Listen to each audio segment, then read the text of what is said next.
Yep, just like that. It's gonna feel sketchy, but you're good. Just keep it turned, yeah. Keep it turned. Nice. Keep going. Left hand down. Left hand down, good, yeah, keep going. You're gonna feel the back come down too, you're good. And just go straight out of here, there you go. See, that's one of the things I love with these Fox shocks, guys. When they land, it's like a cushion, yeah.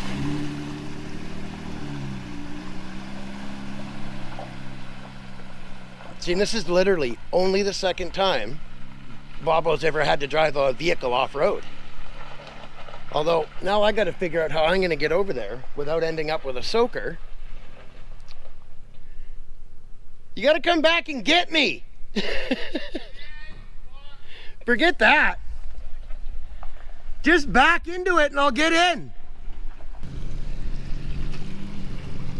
Right hand down. Yep, keep coming. Keep coming, you're good. Right hand down. Yep, exactly. Okay, keep coming back. Is you all right? What happened? Oh. Keep coming a little bit more, a little bit more, a little bit more. A little bit more. Good. Stop there.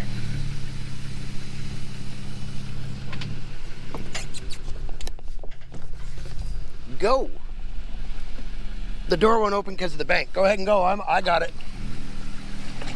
Just don't go too fast. I don't want to get wet. Nice driving, Bobo.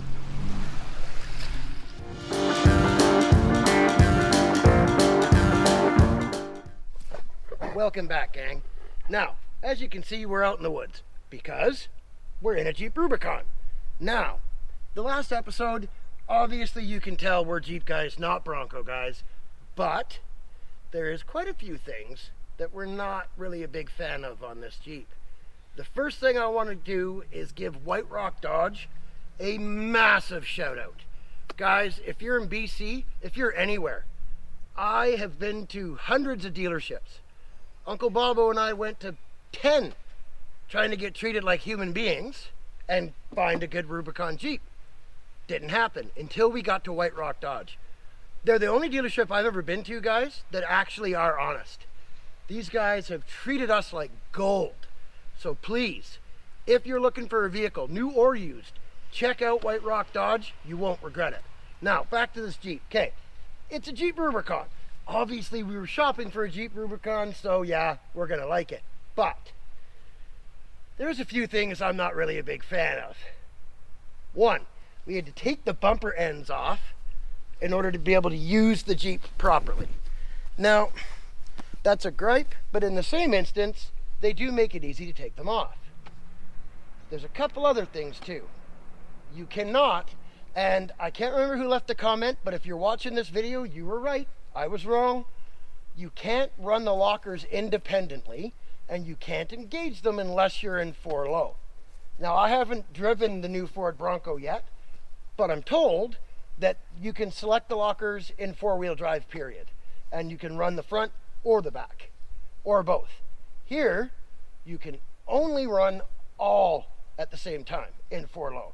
Like the rear one, you can run it independently.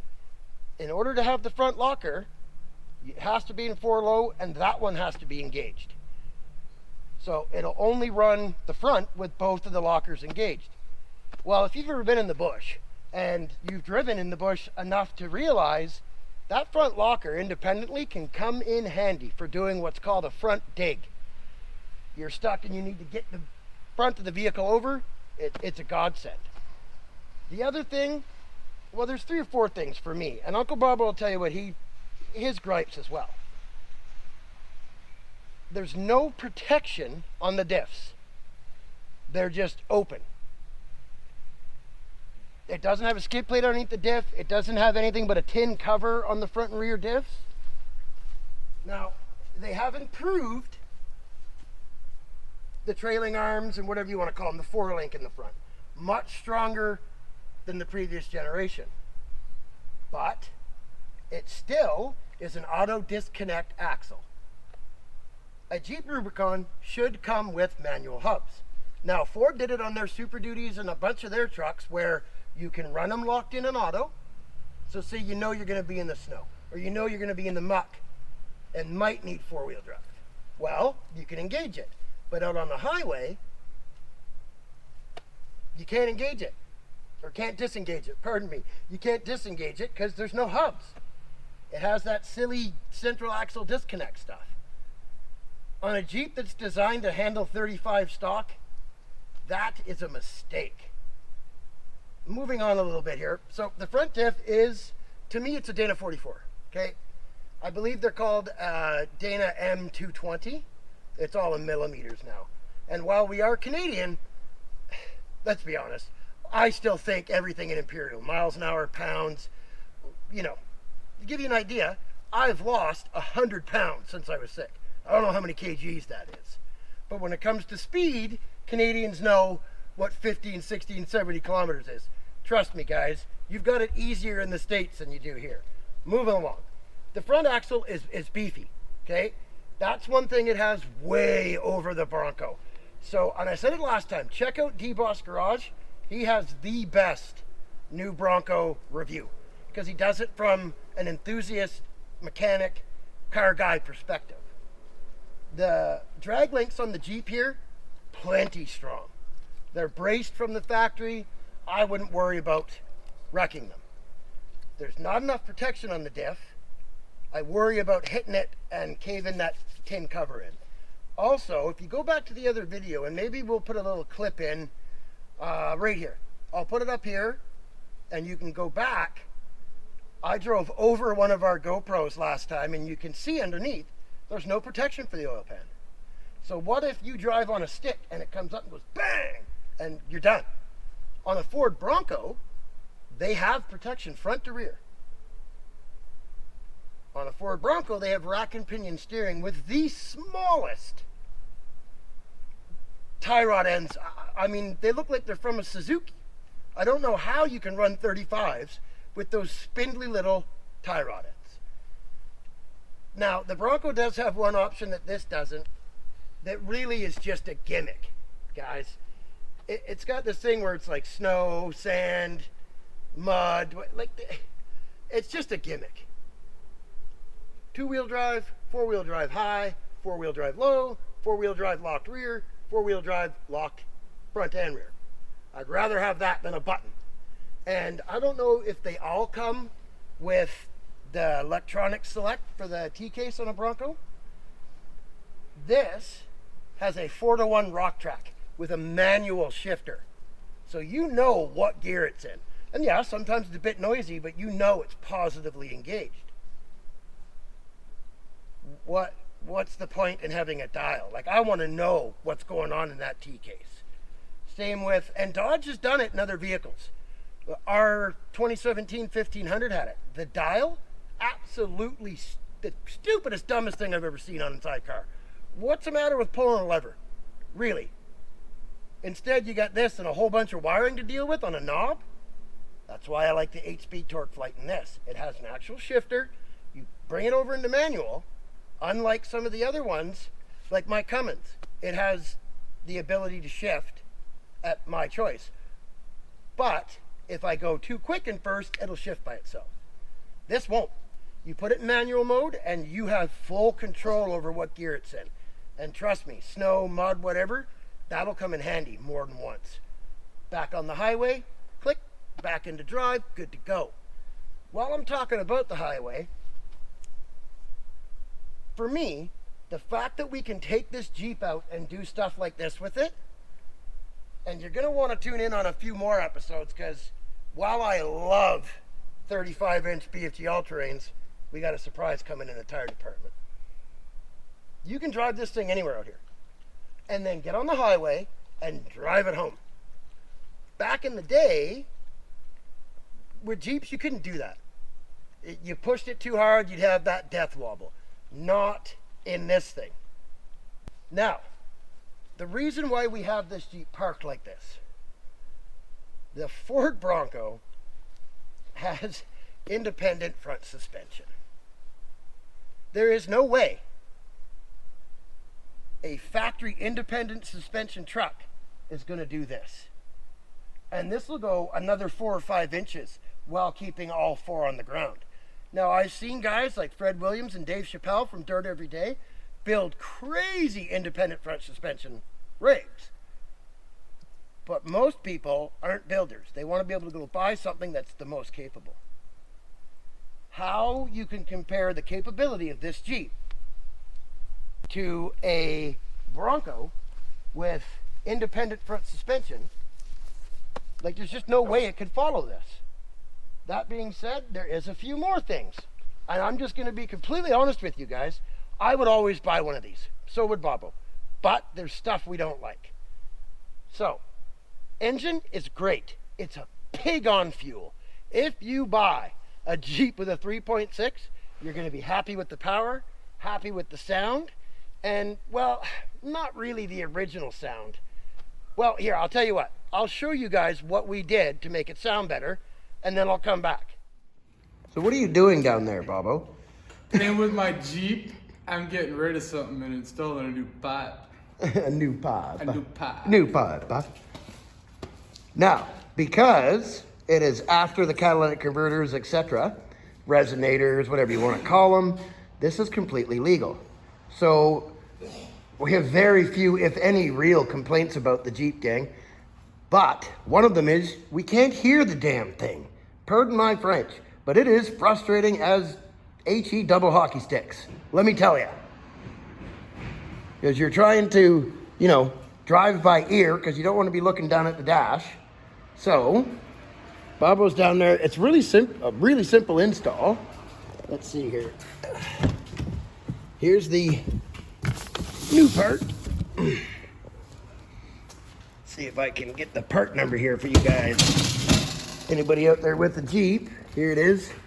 This is for a JL 2018 to current.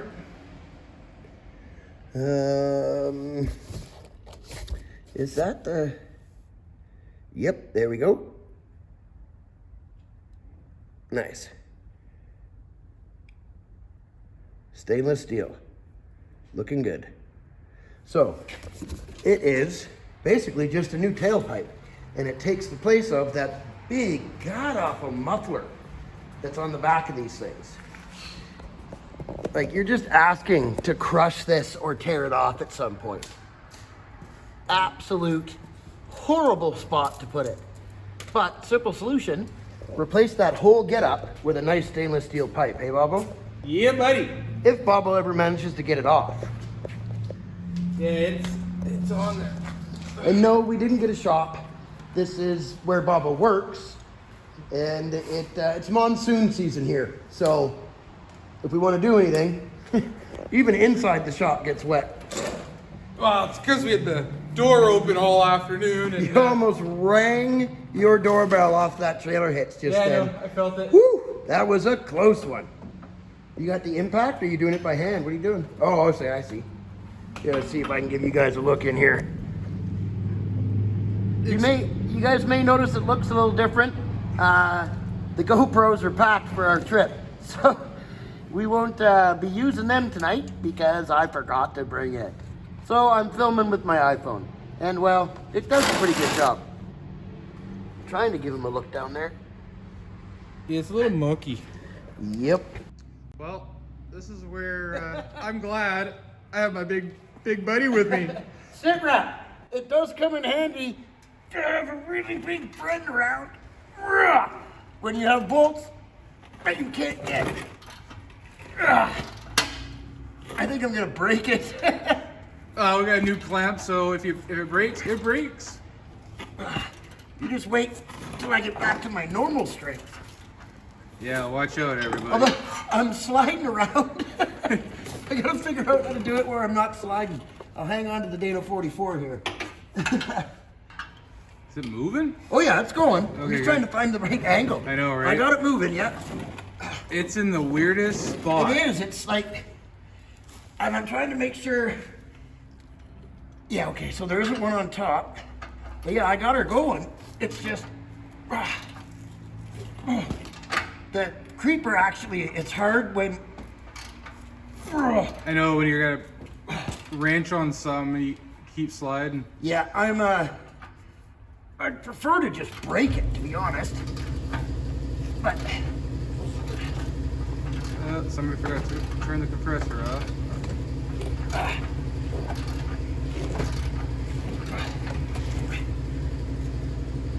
oh, almost there. Whew. All right, we'll be back with you once we get this out. All right, Jeep. Like, really? Why is this giant monstrosity that could easily get crushed on a rock even necessary? We have now gotten rid of this and replaced it with a Dynamax tailpipe. Listen. Go ahead, Bobo. Not annoying, not loud. Sounds just right. Engine's cold and it's cold here, gang. Don't worry, our brand new Jeep doesn't have blow-by. The drivetrain, perfect. The exhaust, not a lot of fun. Getting this thing out. Shout out though to Dynamax. Excellent job on the part, because it fit perfectly. You guys have a JL or JT, I highly suggest you get this tailpipe. Not only does it look better, but it sounds better.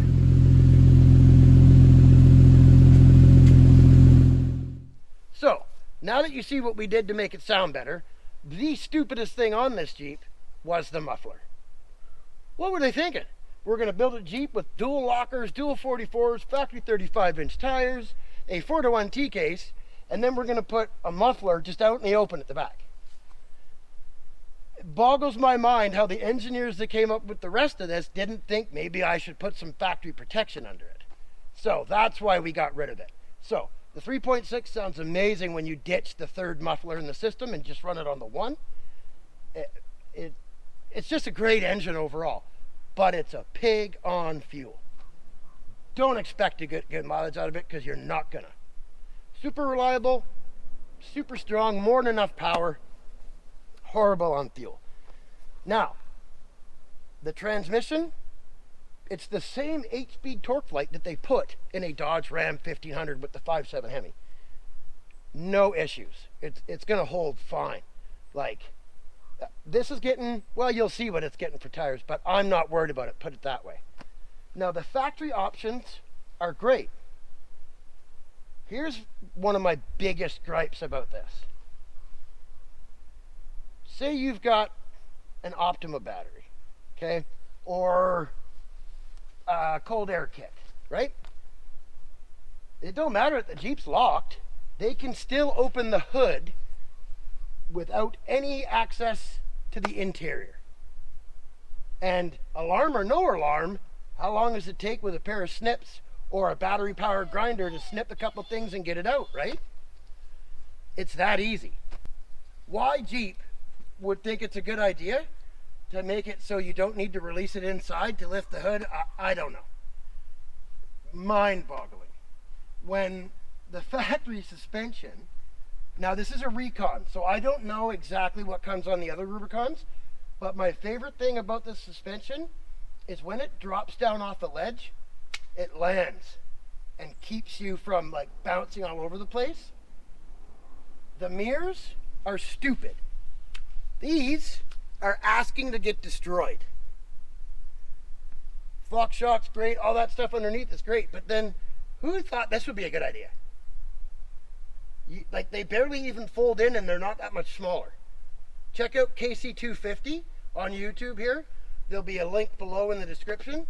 You'll see what happens when you really use your Rubicon. He's got a nice one, guys. Make sure you go check out KC250 and the Story Till Now. Casey's got a wicked Wrangler with the diesel, and the Story Till Now, he runs a Gladiator with the diesel. And Unwinding Roads, another great channel. So, moving into the inside here, the interior, there's so much room and it's so comfortable. I don't have any complaints about that. The screen, now, the screen has been a pain in the butt. It just, It glitches, and in Canada you can't get the same options you can.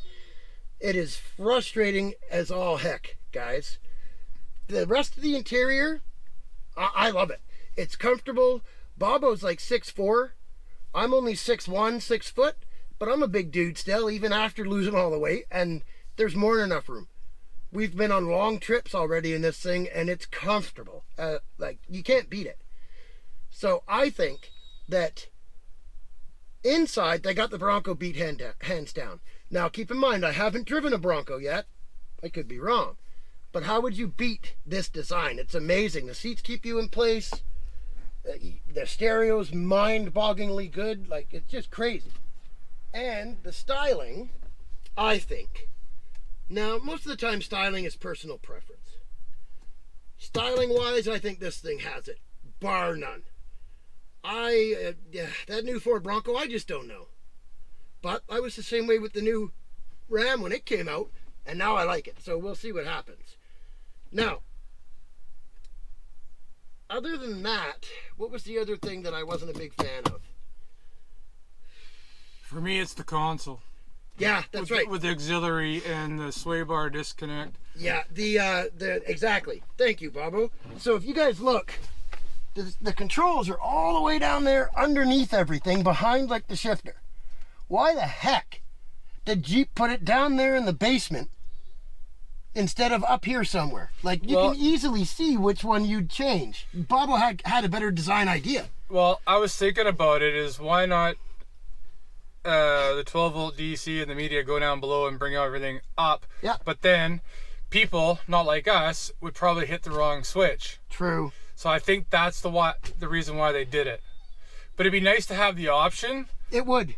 When you build your own, to put your switches where you'd want. That'd be sweet. And like I said before, why, like, it's a horrible design. You should be able to independently engage those lockers. I understand that if they want you to have it in four-wheel drive. They want to protect their warranty or whatever. And really, with a lock diff, you don't want to be driving around on pavement. Anybody out there that's had a Lincoln locker, it is horrible. The chirp and the bounce and everything, it's no fun. But for, like, just Jeep, please fix that. The Bronco's got that hands down. Now, price-wise, they're about the same, from what I can see. They have the Badlands package on the Bronco, and it comes with, I'm just making sure I got this right, it comes with 35s, the BFG all-terrains, and a whole bunch of bells and whistles. But it doesn't have a deep reduction T-case. And guys, I can't get over the independent front suspension. Like, how do you, it's like comparing apples to oranges. Now, people say Jeep's got a big, long history. Well, let's be honest. The YJs sucked.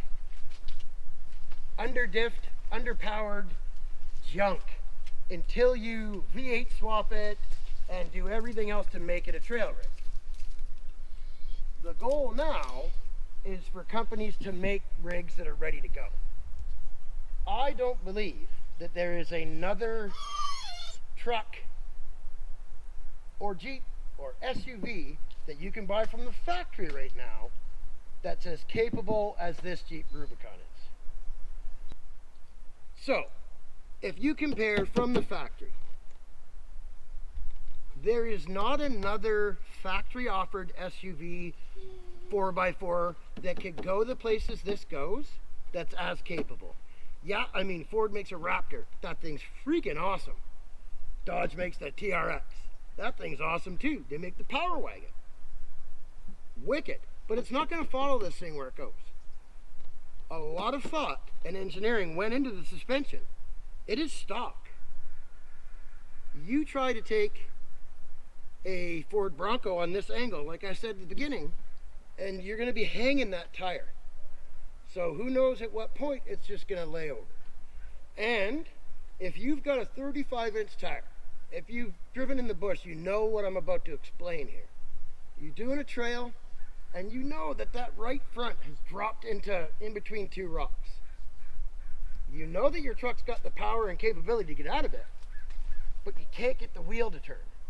So you're hanging onto it tight, and you get on it, and it goes to turn. well, what's that little tie rod gonna do? It's gonna break. And I don't know how big the axle shafts are in the front end of that thing either. So it's got this thing beat with skid plates. The design, my personal opinion is it's ugly. I don't like the way the new Bronco looks. I think Ford people are stoked that they finally got an option to pick over an Escape or another those Explorer or whatever, right? The cop car one. So that's awesome. It is great that Ford is offering something like that. Chevy should learn from it and offer the Blazer. Absolutely. And when I say about the things that I love, like, okay, so this Jeep has the auxiliary upfitter package. We didn't have to add any switches to run these lights, the light bar, the side lights, or the rear light. It's got factory auxiliary switches like my 17 Cummins does. But your entry-level Rubicon does not. I'm not sure on the Bronco. Leave a comment below. If you guys have been in the new Bronco or driven it, does the new Bronco have factory auxiliary upfitters? Like the switches? Let me know. And also, if you could pick this in whatever color you want, etc., you can go to jeep.ca or jeep.com and build your specific rig. Or you could go and build a Bronco. Which one would you choose? Leave it in the comments below. Tell me which one you'd prefer. Because let's be honest, a lot of people do vehicle reviews and don't factor in the fact of personal preference. So, I mean, let's be honest. A lot of personal preference goes into choosing a vehicle, okay? I mean, I'm always going to pick a Jeep over a Bronco. I'm always going to pick a Ram over a Super Duty. And there's guys that'll pick a Duramax over a Ram. How much do you think the manufacturer takes that into consideration? They try to build loyalty in their customers, right? So this, it's got all that stuff I told you about that I love. And the ability, there's no modifications up here. This winch bolted right in. No problem. Now, I'm not sure. Leave a comment. Let me know. Does the Bronco come with a winch or a ability to mount one? So this, literally, you can order it for a Jeep Rubicon and they send you the mounting plates. This is the stock bumper. It's not aftermarket. These hooks are stock. It even has the cutout in the bumper. This is a bit bent usually, but it's there to put a winch in it because they know they're going to use it. And I get it. They make the skid plates and everything optional because they want to get you and make more money off you, right? If you're going to actually use this, which we're going to, we need to get skid plates for the engine, the trans, and the diffs, okay? I don't know for sure. I'll have to go back and watch D-Boss Garage's review of the Bronco because he, like I said, he does it from a mechanic's point of view. And I've seen lots of vehicle reviews, but other than maybe Doug DeMero and Rich at D-Boss, they're completely unbiased. They're great. Those two guys, they just tell you like it is. And that's what I'm trying to do here. But I have the issue of, I love this thing. We were on the hunt for one. So when we found it, of course I'm going to fall in love with it. And then as we drove it, we found those little things that we didn't like. That being said, overall, it's an amazing machine. Horrible on fuel. Be prepared to spend at least $5,000 to $10,000 to make it the way you want. If you're okay with that, the Jeep is the way to go. If you just want something to take down a logging road and through kind of puddles like this and, you know, drive around and mall crawl, the Bronco's fine. It'll more than do that. It is a very capable 35-inch tired off-road beast. But you can tell that the Ford engineering team didn't engineer it with off-road in mind. They added the options on after the vehicle was engineered. The reason I say that is, and again, go watch D-Boss Garage's review on that Bronco. He'll explain it. If you know what you're talking about with cars, you can tell that instead of engineering it to go off-road, it was engineered to be a good car, and then the off-road stuff was thought about and put on. Whereas this, from the get-go, the Rubicon edition is designed for off-road use. Where else, like, I mean, they've been making it since the TJ. Same with the 3.6. It is dialed. Yep, they're a bit ticky because of the variable valve timing and stuff, but they're bulletproof. Now, you say, do I have to spend 80, 90, 100 grand to have fun in the woods? Nope. Not for a second you don't. You can buy a $500 rig and have almost as much fun, if not more, because you're flat out. This, though, you come into the reliability. And I wouldn't recommend you buy this. Don't waste your money on a Jeep Rubicon unless you're going to go off-road. And like when I say off-road, I mean really use it off-road. Get a Sahara or a Moab or one of those and put a set of tires on it. If you just want the cool Jeep look, right on. Don't waste the money getting diff locks and 4-to-1 T-case gearing and all that stuff, because it's a waste of money if you're not going to use it. So if you're going to go down the odd logging road or you want to go kayaking or something, get the Bronco. You don't need to have solid axles. And that's where Ford's kind of gone one step ahead than Jeep. Now, if you're a legit off-roader and you want something nice like this to go off-road, get this. Anyways, gang, thanks for watching. I can't think of anything else that I don't like. What about you, Uncle Bobo? Storage. Oh, thank you. I knew I was forgetting something. I'm glad I asked. The storage, and this thing's got an aftermarket kitchen in the back, like you guys saw in the last episode. There's not enough storage in this in the rear or in the front. It's got 2 nets in the doors and nothing in the center. And like Bobo said about the center console, it's a pain in the butt to open and close almost as much as the switches are up here. Jeep, put some storage in your Jeep. Seriously. There's like, what, about 100 different aftermarket storage solutions for this thing? It should come from the factory with proper storage. I mean, come on, you got lockers, but you couldn't engineer a couple of plastic. Thank you for reminding me, Uncle Bobo, because it is infuriating. Everything's rolling around in there because you don't have the storage. So guys, I hope that this gives you a better idea. Leave a comment below. Do you think I'm right in the stuff? Do you think I missed something? Which vehicle would you prefer? Do you think guys that buy ones like this are just wanting to look cool, or like us where they actually use it? I mean, I've had Toyotas, I've had everything. They're all great. The Toyota 4-cylinder sucks. I know I'm going to ruffle some feathers here. The 22R, 22RE, no, it's not a good engine. They're junk. You push it hard once and the head gaskets blow out of them. Yeah, I said it. Toyota 4-cylinders, 22R, 22RE are junk. Get over it. Get yourself a Jeep. I used to love Toyotas too. But they just don't have the power, guys. I'm sorry. Leave a comment below. Do you think I'm right about the 22R and RE?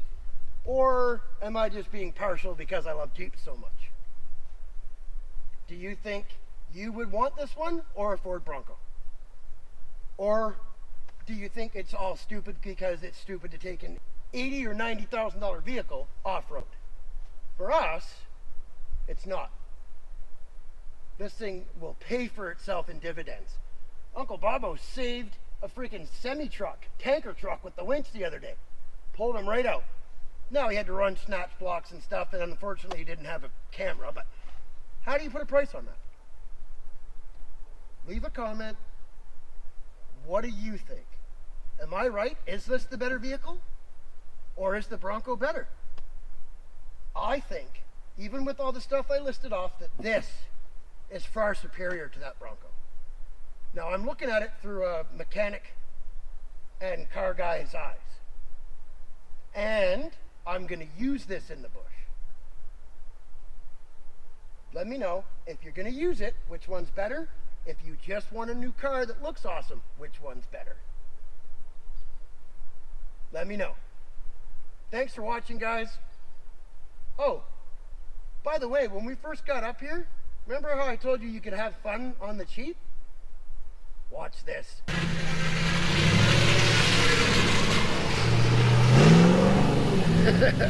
Bone stock Dodge.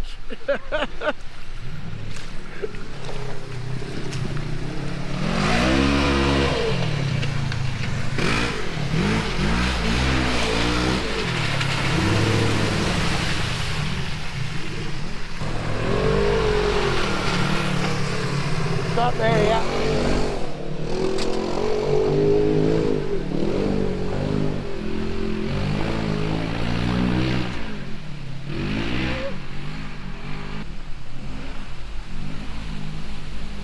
Attaboy. Get after it.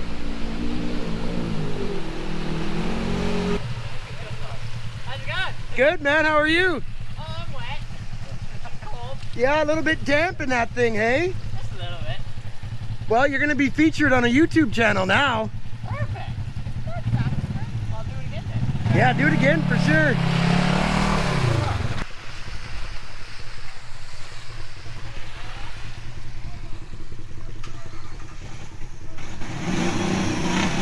Oh, I think you might have got a little water in that one. It'll hold. It's a Hemi, right? Oh.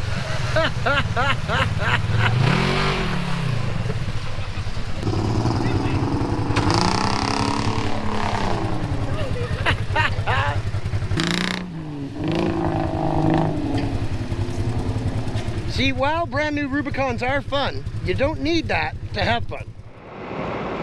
Well, gang, I'm up here with our secret video producer.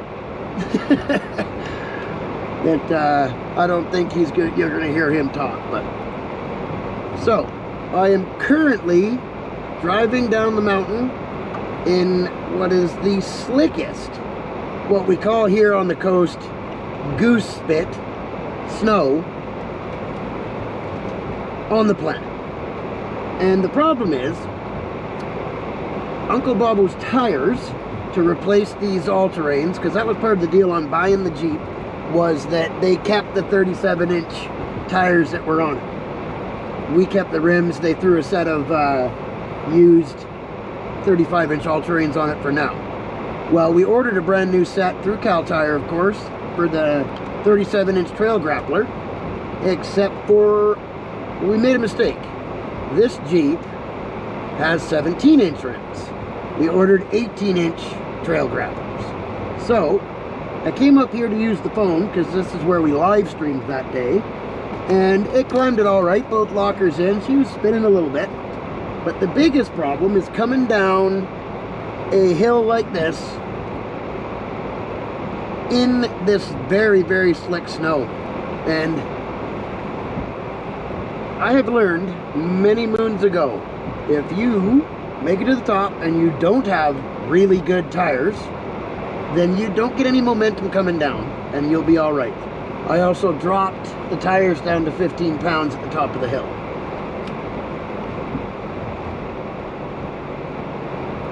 And the biggest thing is, if you're going to drive off-road, and if you're new at it or even experienced, in situations like this, where you think, oh yeah, it's only an inch deep, no big deal.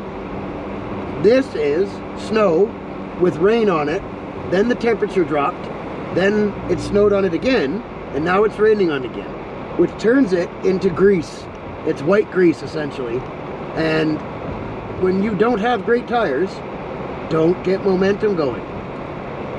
You'd be amazed how many people get moving down something like this, they hit the brakes, and they end up over the side. Now, the video doesn't do it justice. We are at Did that go off too? Oh, okay. Sorry guys. This is really the Jeep's first real trip out. It's only a 6-degree incline, but you'd be amazed how quick 6 degrees can get out of hand. So I'm just in first gear, low range, with the rear locker in, front unlocked. And the reason I have the front unlocked is because if it does start to slide, you want to be able to steer. That is the most important thing, gang. And if you can't steer, you're screwed. Stay off the brakes, look where you want to go, and it'll happen. You'll go where you're looking. With the front diff locked in, if it, comes up against the engine and brings up, it could slide all 4 tires off the side of the mountain. So yeah, it might seem a little excessive to be safe and all that kind of stuff, but can't argue with getting home alive.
It's got Kenworth mud flaps. We gotta get it.